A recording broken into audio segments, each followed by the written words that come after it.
Vous pensez que le Saint-Esprit habite en vous? Alors dites-moi, pourquoi la peur vous paralyse encore? Pourquoi l'amertume empoisonne toujours votre cœur? Aujourd'hui, je vais vous révéler les 7 choses qui disparaissent quand l'Esprit de Dieu entre vraiment dans votre vie. Mes bien-aimés, permettez-moi de vous poser une question qui devrait nous troubler profondément. Êtes-vous certain que le Saint-Esprit habite véritablement en vous, ou vivez-vous simplement une religiosité superficielle qui ne touche jamais le cœur de votre être? Car lorsque l'Esprit de Dieu entre vraiment dans une vie, il ne laisse rien intact. Il transforme, il purifie, il renouvelle tout sur son passage. Charles Spurgeon, ce grand prédicateur que Dieu a utilisé pour toucher des millions d'âmes, disait avec une sagesse profonde que nous ne pouvons pas jouer avec les choses sacrées. L'Esprit Saint n'est pas une doctrine froide que nous étudions dans nos livres théologiques. Il n'est pas une expérience émotionnelle que nous cherchons lors de nos rassemblements religieux. Non, mes amis. L'Esprit Saint est une personne divine qui vient habiter en nous, et sa présence change absolument tout dans notre existence. Regardez autour de vous aujourd'hui. Combien de personnes se disent chrétiennes, mais dont la vie ne montre aucun signe véritable de la présence divine? Combien remplissent les bancs de nos églises chaque dimanche, mais sortent exactement comme ils sont entrés, sans aucune transformation réelle? C'est une tragédie spirituelle que Spurgeon lui-même dénonçait avec force. Il nous rappelait constamment que la foi authentique produit toujours des fruits visibles. Quand le Saint-Esprit entre véritablement dans votre vie, 7 choses disparaissent de manière inévitable. Ces 7 choses sont comme des ennemis spirituels qui doivent être chassés pour que la présence divine puisse s'établir pleinement en vous. Et aujourd'hui, je veux vous conduire dans cette exploration profonde de ce qui se passe réellement quand Dieu prend possession de votre cœur. La première chose qui disparaît, c'est la crainte paralysante qui vous empêche d'avancer dans votre destinée. Cette peur qui vous réveille la nuit, qui vous fait douter de tout, qui vous maintient prisonnier de l'anxiété constante. L'apôtre Paul nous dit dans sa 2e lettre à Timothée, chapitre 1, verset 7, que Dieu ne nous a pas donné un esprit de timidité, mais un esprit de force, d'amour et de sagesse. Comprenez bien ce que cela signifie. Quand l'Esprit Saint vient habiter en vous, il ne cohabite pas avec la peur, il la chasse complètement. C'est comme si vous allumiez une lumière puissante dans une pièce sombre. Les ténèbres ne peuvent pas rester là où la lumière règne. De la même manière, la crainte ne peut pas demeurer là où l'Esprit de Dieu a établi sa demeure. Mais attention, je ne vous parle pas d'une simple pensée positive ou d'une confiance en vous-même. Non, je vous parle de quelque chose de beaucoup plus profond et puissant. C'est la certitude inébranlable que celui qui a créé l'univers entier habite maintenant en vous. Comment pourriez-vous avoir peur quand le Tout-Puissant est votre demeure et votre force? Spurgeon prêchait souvent sur ce sujet avec une passion remarquable. Il disait que le chrétien rempli du Saint-Esprit n'est pas quelqu'un qui ne rencontre jamais de difficultés, mais quelqu'un qui traverse ces difficultés avec une paix surnaturelle. C'est exactement ce que nous voyons dans les Écritures. Regardez les apôtres après la Pentecôte. Ces mêmes hommes qui avaient fui terrifiés lors de l'arrestation de Jésus sont devenus des lions spirituels, capables de témoigner devant les autorités sans trembler. La deuxième chose qui disparaît, c'est l'amertume, qui a peut-être empoisonné votre cœur pendant des années. Cette rancune que vous entretenez contre ceux qui vous ont blessé. Cette colère froide qui bout en vous chaque fois que vous pensez à certaines personnes ou certaines situations de votre passé. L'Esprit Saint ne peut pas tolérer l'amertume dans le temple qu'il habite. L'Épître aux Éphésiens au chapitre 4, versets 31 à 32, nous exhorte clairement que toute amertume, toute animosité, toute colère, toute clameur, toute calomnie et toute espèce de méchanceté disparaissent du milieu de vous. Soyez bons les uns envers les autres, compatissants, vous pardonnant réciproquement, comme Dieu vous a pardonné en Christ. Voyez-vous la puissance de ces paroles? Dieu ne nous suggère pas gentiment d'essayer de pardonner, si nous en avons envie. Il nous commande de laisser partir l'amertume. Et il peut nous commander cela parce qu'il nous donne son esprit pour accomplir ce qui nous semble humainement impossible. Le pardon véritable n'est pas une émotion que nous générons par nos propres forces. C'est un fruit de l'esprit qui grandit en nous quand nous permettons à Dieu de cultiver son jardin dans notre cœur. Pensez à toutes ces années où vous avez peut-être porté ce fardeau d'amertume. Comme un poison lent, il a contaminé vos relations, votre joie, votre paix intérieure. Mais quand l'Esprit Saint prend vraiment possession de votre vie, il commence ce travail merveilleux de guérison profonde. Il ne vous demande pas simplement d'oublier ou d'ignorer la douleur. Il transforme votre perspective. Il adoucit votre cœur. Il vous donne la capacité surnaturelle de voir ceux qui vous ont offensés avec les yeux de la compassion divine. Si vous êtes abonné à cette chaîne, vous savez déjà que nous cherchons toujours à approfondir ces vérités spirituelles essentielles. Si vous nous découvrez aujourd'hui, je vous invite chaleureusement à vous abonner pour ne manquer aucun de ces enseignements qui peuvent transformer votre marche avec Dieu. Activez également la cloche de notification pour être averti dès qu'un nouveau message est disponible. Et permettez-moi de partager quelque chose de précieux avec vous. Nous avons préparé un e-book spécial intitulé « 21 jours pour restaurer votre intimité avec Dieu ». C'est un guide pratique qui vous accompagnera jour après jour dans votre voyage spirituel. Vous trouverez le lien dans le premier commentaire fixé sous cette vidéo. Je crois sincèrement que cet outil pourra vous aider à cultiver cette relation profonde avec le Saint-Esprit dont nous parlons aujourd'hui. La troisième chose qui disparaît quand le Saint-Esprit entre vraiment en vous, c'est l'orgueil spirituel qui vous aveugle et vous sépare des autres. Cet orgueil subtil qui vous fait croire que vous êtes meilleur que les autres croyants, que votre compréhension des Écritures est supérieure, que votre piété est plus authentique. C'est un poison dangereux qui détruit l'Église de l'intérieur. Dans l'Évangile de Luc, au chapitre 18, versets 9 à 14, Jésus raconte cette parabole puissante du pharisien et du publicain. Le pharisien se tenait debout et priait ainsi en lui-même « Ô Dieu, je te rends grâce de ce que je ne suis pas comme le reste des hommes, qui sont ravisseurs, injustes, adultères, ou même comme ce publicain. » Mais le publicain, se tenant à distance, n'osait même pas lever les yeux au ciel, mais il se frappait la poitrine en disant « Ô Dieu, sois apaisé envers moi, qui suis un pécheur. » Jésus conclut en disant que c'est le publicain qui retourna justifié dans sa maison. Voyez-vous la différence monumentale entre ces deux hommes? L'un était rempli de lui-même, l'autre était conscient de son besoin désespéré de Dieu. L'Esprit Saint ne peut habiter pleinement dans un cœur gonflé d'orgueil. Il faut de l'humilité, de la brokenness, une reconnaissance honnête de notre petitesse devant la grandeur de Dieu. C'est seulement dans cette posture d'humilité que l'Esprit peut faire son œuvre transformatrice en nous. L'orgueil spirituel est particulièrement insidieux parce qu'il se déguise souvent en vertu. Vous pensez peut-être que votre jugement sévère des autres chrétiens vient d'un désir de sainteté. Vous vous dites que votre critique des églises qui ne font pas les choses comme vous les faites est motivée par un souci de pureté doctrinale. Mais si vous êtes honnête avec vous-même, vous découvrirez que c'est souvent l'orgueil qui parle, pas l'Esprit Saint. Quand le Saint-Esprit gouverne vraiment votre vie, vous commencez à voir les autres avec compassion plutôt qu'avec jugement. Vous reconnaissez que vous aussi, vous êtes sauvés uniquement par la grâce, pas par vos propres mérites. Vous comprenez que chaque croyant est en train de grandir, que chacun est à un stade différent de son voyage spirituel, et que Dieu est patient avec tous ses enfants, y compris vous. La quatrième chose qui disparaît, c'est l'attachement excessif aux choses matérielles de ce monde, cette soif insatiable de posséder toujours plus, d'accumuler des biens qui ne peuvent jamais vraiment satisfaire votre âme. L'Esprit Saint vient réordonner vos priorités, redéfinir ce qui a vraiment de la valeur dans votre existence.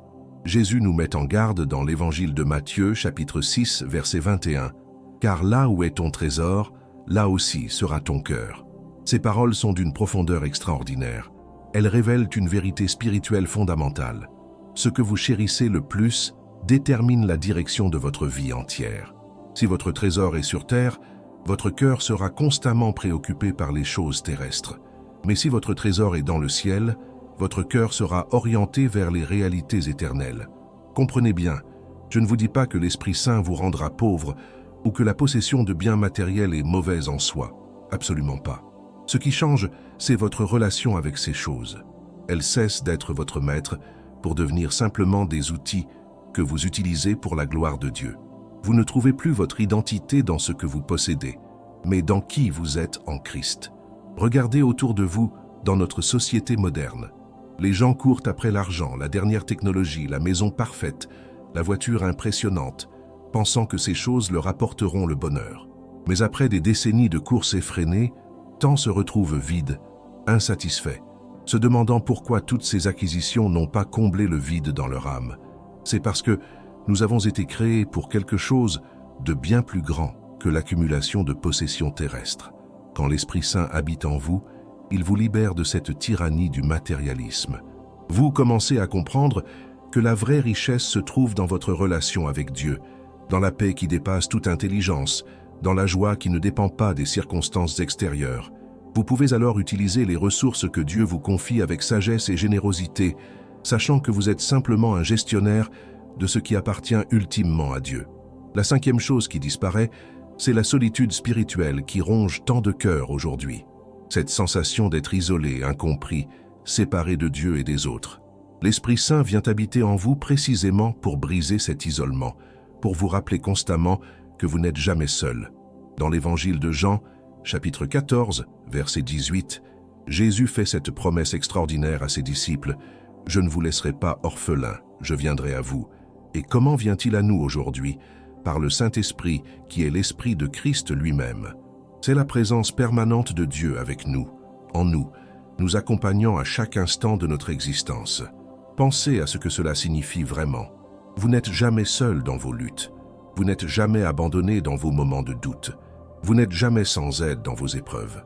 L'Esprit Saint est là, constamment présent, intercédant pour vous avec des soupirs inexprimables, vous guidant, vous fortifiant, vous consolant. C'est une réalité qui devrait transformer complètement votre expérience de la vie chrétienne. Mais cette communion avec l'Esprit Saint ne vous isole pas des autres croyants. Au contraire, elle vous connecte plus profondément au corps de Christ. Vous découvrez que vous faites partie d'une famille spirituelle immense qui transcende les frontières, les cultures, les générations. Vous n'êtes pas un chrétien solitaire essayant de survivre dans un monde hostile. Vous êtes membre d'un organisme vivant, l'Église universelle, animé par le même esprit qui vous anime. Cette conscience de ne jamais être seul change votre façon d'affronter les défis de la vie. Quand les difficultés arrivent, et elles arrivent toujours, vous ne tombez pas dans le désespoir parce que vous savez que Dieu est avec vous. Quand les tentations vous assaillent, vous avez la force de résister parce que l'Esprit Saint vous donne le pouvoir de dire non au péché. Quand les décisions importantes doivent être prises, vous avez un conseiller divin qui vous guide vers la sagesse. La sixième chose qui disparaît quand le Saint-Esprit entre vraiment en vous, c'est le mensonge sous toutes ses formes. Les petits mensonges que vous vous racontez à vous-même, les demi-vérités que vous présentez aux autres, les masques que vous portez pour cacher qui vous êtes réellement. L'esprit de vérité ne peut cohabiter avec la tromperie. Dans l'Évangile de Jean, chapitre 16, verset 13, Jésus décrit le Saint-Esprit en ces termes. « Quand le Consolateur sera venu, l'Esprit de vérité, il vous conduira dans toute la vérité. » Remarquez ces mots puissants. Il vous conduira dans toute la vérité. Pas seulement dans une partie de la vérité. Pas seulement dans les vérités qui vous conviennent, mais dans toute la vérité. Même quand elle est inconfortable. Même quand elle expose vos faiblesses et vos péchés cachés. Beaucoup de gens aujourd'hui vivent dans un réseau complexe de mensonges. Ils mentent à leurs conjoints sur leurs vraies pensées et sentiments. Ils mentent à leurs collègues pour préserver leur image. Ils mentent à leurs amis de l'Église en prétendant que tout va bien alors que leur vie spirituelle est en ruine. Et plus tragique encore, ils se mentent à eux-mêmes, refusant de regarder en face leurs propres péchés et leurs propres échecs. Mais quand l'Esprit Saint prend possession de votre vie, cette maison de cartes s'effondre. La lumière divine pénètre dans tous les recoins sombres de votre existence. Les mensonges que vous entretenez depuis des années sont exposés pour ce qu'ils sont vraiment. Des chaînes qui vous emprisonnent et vous empêchent de vivre dans la liberté glorieuse des enfants de Dieu. Et dans sa miséricorde infinie, Dieu vous donne la force de faire face à la vérité et de commencer à vivre authentiquement. Cette authenticité nouvelle ne signifie pas que vous devenez brutalement franc au point de blesser les autres sans discernement. Non, l'Esprit Saint vous enseigne à dire la vérité avec amour, comme nous le lisons dans l'Épître aux Éphésiens, chapitre 4, verset 15. Vous apprenez à être honnête tout en restant compatissant, à être transparent tout en restant sage dans ce que vous partagez et à qui vous le partagez. Imaginez la libération que vous ressentez quand vous n'avez plus à maintenir tous ces mensonges, quand vous pouvez simplement être vous-même devant Dieu et devant les autres. C'est comme si un poids énorme était enlevé de vos épaules. Vous n'avez plus à vous souvenir de quelle version de l'histoire vous avez raconté à quelle personne. Vous n'avez plus à surveiller constamment vos paroles pour éviter que vos mensonges soient découverts. Vous pouvez vivre dans la simplicité de la vérité. Et cette vérité commence toujours par l'honnêteté envers vous-même devant Dieu. Vous cessez de vous justifier, de minimiser vos péchés, de blâmer les autres pour vos propres choix. Vous regardez votre cœur tel qu'il est vraiment, avec toutes ses imperfections, et vous le présentez à Dieu en disant « Seigneur, voici qui je suis vraiment. Transforme-moi par ton esprit. » Et c'est dans cette honnêteté brutale que commence la vraie guérison. La septième et dernière chose qui disparaît quand le Saint-Esprit entre vraiment en vous, c'est la vie spirituelle stérile qui ne produit aucun fruit. Cette existence religieuse où vous faites tous les bons gestes extérieurs, vous dites toutes les bonnes paroles, vous assistez à toutes les bonnes réunions, mais rien de substantiel ne change dans votre caractère ni dans votre impact sur le monde autour de vous. Dans l'évangile de Jean chapitre 15 verset 5, Jésus déclare « Je suis le cep, vous êtes les sarments. Celui qui demeure en moi et en qui je demeure porte beaucoup de fruits, car sans moi, vous ne pouvez rien faire. » Ces paroles sont absolument cruciales pour comprendre la vie chrétienne authentique. Le fruit spirituel n'est pas quelque chose que vous produisez par vos propres efforts. C'est le résultat naturel de votre connexion vivante avec Christ par le Saint-Esprit. Regardez un arbre fruitier. Il ne se force pas à produire des fruits. Il ne se stresse pas en essayant de faire pousser des pommes ou des oranges. Les fruits apparaissent naturellement parce que l'arbre est en bonne santé, parce qu'il reçoit la nourriture dont il a besoin, parce que la sève coule dans ses branches. De la même manière, quand vous êtes véritablement connecté à Christ par l'Esprit Saint, les fruits spirituels commencent à apparaître dans votre vie de façon organique et naturelle. L'apôtre Paul décrit ces fruits dans l'Épître aux Galates, chapitre 5, versets 22 à 23. Mais le fruit de l'Esprit, c'est l'amour, la joie, la paix, la patience, la bonté, la bénignité, la fidélité, la douceur, la tempérance. Ce ne sont pas des qualités que vous devez fabriquer par votre volonté. Ce sont des caractéristiques de l'Esprit lui-même qui se manifestent à travers vous quand vous lui permettez de vivre sa vie en vous. Pensez à votre propre vie pendant un moment. Est-ce que vous voyez ces fruits grandir en vous? Est-ce que votre amour pour Dieu et pour les autres s'approfondit avec le temps? Est-ce que vous expérimentez une joie qui persiste même dans les difficultés? Est-ce que vous trouvez la paix au milieu des tempêtes de la vie? Est-ce que vous devenez plus patient avec les faiblesses des autres? Si vous répondez honnêtement à ces questions, vous saurez si l'Esprit Saint travaille vraiment en vous ou si vous vivez simplement une forme de religiosité extérieure. Comprenez bien, la croissance spirituelle n'est pas instantanée. Les fruits ne mûrissent pas du jour au lendemain. Il faut du temps, de la patience, de la persévérance. Mais si l'Esprit Saint habite véritablement en vous, vous verrez un progrès constant. Vous ne serez peut-être pas où vous voulez être, mais vous ne serez certainement plus où vous étiez il y a 1 an, il y a 5 ans, il y a 10 ans. Et ces fruits ne sont pas seulement pour votre propre bénéfice. Ils sont destinés à bénir les autres, à être un témoignage de la réalité de Dieu dans votre vie. Quand les gens autour de vous voient votre amour authentique, votre joie inébranlable, votre paix profonde, votre patience extraordinaire, ils commencent à se poser des questions. Ils veulent savoir ce qui vous rend différent. Et c'est là que vous avez l'opportunité de partager le secret. Ce n'est pas vous, c'est l'Esprit de Dieu qui vit en vous. La vie chrétienne n'est jamais censée être une lutte solitaire, où vous essayez désespérément d'être bon par vos propres forces.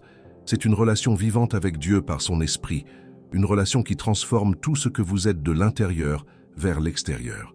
C'est une aventure quotidienne où vous apprenez à vous abandonner de plus en plus à la direction divine, à faire taire votre propre volonté pour permettre à la volonté de Dieu de se manifester à travers vous. Maintenant, permettez-moi de vous parler de quelque chose d'absolument fondamental que beaucoup de croyants négligent. Nous avons parlé de ces 7 choses qui disparaissent quand le Saint-Esprit entre vraiment en vous. Mais la question cruciale est celle-ci. Comment savoir si l'Esprit Saint habite véritablement en vous ou si vous vivez simplement une illusion religieuse? C'est une question qui devrait nous faire réfléchir profondément. Dans la première épître de Jean, chapitre 4, verset 13, nous lisons « Nous connaissons que nous demeurons en lui et qu'il demeure en nous, en ce qu'il nous a donné de son esprit. Il y a donc des signes vérifiables, des preuves tangibles de la présence de l'Esprit dans votre vie. Ce n'est pas une question de sentiments vagues ou d'émotions passagères. C'est quelque chose que vous pouvez examiner objectivement. Le premier signe indiscutable, c'est votre attitude envers le péché. Quand l'Esprit Saint habite en vous, vous ne pouvez plus pécher avec la même désinvolture qu'auparavant. Le péché vous trouble, vous convainc, vous pousse au repentir. Vous ne cherchez plus d'excuses pour justifier vos comportements qui déplaisent à Dieu. Au contraire, vous développez une sensibilité croissante à tout ce qui attriste l'Esprit Saint qui vit en vous. Cela ne signifie pas que vous devenez parfait du jour au lendemain. Loin de là. Mais votre relation avec le péché change radicalement. Avant, vous pouviez pécher et continuer votre vie comme si de rien n'était.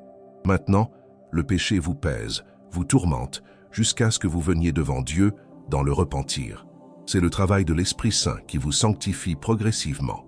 Dans l'Épître aux Romains, chapitre 8, versets 13 à 14, Paul écrit « Si vous vivez selon la chair, vous mourrez. Mais si par l'Esprit vous faites mourir les actions du corps, vous vivrez. Car tous ceux qui sont conduits par l'Esprit de Dieu sont fils de Dieu. » Voyez-vous cette dynamique? L'Esprit vous donne le pouvoir de dire non au péché, de résister aux tentations qui autrefois vous dominaient complètement. Le deuxième signe, c'est votre amour pour la parole de Dieu. Les Écritures cessent d'être un livre poussiéreux que vous lisez par obligation religieuse. Elles deviennent votre nourriture spirituelle quotidienne, votre source de joie, votre guide dans toutes les situations de la vie. L'Esprit Saint qui a inspiré les Écritures témoigne avec votre esprit quand vous les lisez, illuminant votre compréhension et appliquant la vérité divine à votre situation personnelle. Combien de fois avez-vous lu un passage biblique que vous aviez lu 100 fois auparavant, et soudainement il prend une nouvelle dimension? C'est l'Esprit Saint qui ouvre vos yeux spirituels. Combien de fois avez-vous été dans une situation difficile et un verset biblique vous est venu à l'esprit au moment précis où vous en aviez besoin? C'est l'Esprit qui vous rappelle les paroles de Jésus, exactement comme Jésus l'avait promis dans l'Évangile de Jean, chapitre 14, verset 26. Le troisième signe, c'est votre désir grandissant de prier. La prière n'est plus une corvée religieuse que vous accomplissez pour avoir bonne conscience. Elle devient un besoin vital, une conversation constante avec votre Père céleste. Vous vous surprenez à prier tout au long de la journée, à chercher Dieu dans chaque décision, à le remercier pour chaque bénédiction, à intercéder pour ceux qui souffrent autour de vous. L'Esprit Saint lui-même intercède pour vous, comme nous le lisons dans l'Épître aux Romains, chapitre 8, verset 26. De même aussi, l'Esprit nous aide dans notre faiblesse, car nous ne savons pas ce qu'il nous convient de demander dans nos prières. Mais l'Esprit lui-même intercède par des soupirs inexprimables. Quelle promesse extraordinaire! Même quand vous ne savez pas comment prier, l'Esprit prie en vous et pour vous. Le quatrième signe, c'est votre capacité croissante à aimer les autres de l'amour de Dieu.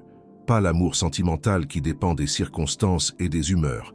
Pas l'amour superficiel qui s'évapore dès que quelqu'un vous offense. Mais l'agapé, cet amour divin inconditionnel qui aime même ceux qui ne méritent pas d'être aimés, qui pardonne même quand le pardon semble impossible, qui sacrifie même quand le sacrifice coûte cher. Regardez votre propre vie avec honnêteté. Est-ce que vous aimez mieux aujourd'hui qu'il y a quelques années? Est-ce que vous trouvez plus facile de pardonner?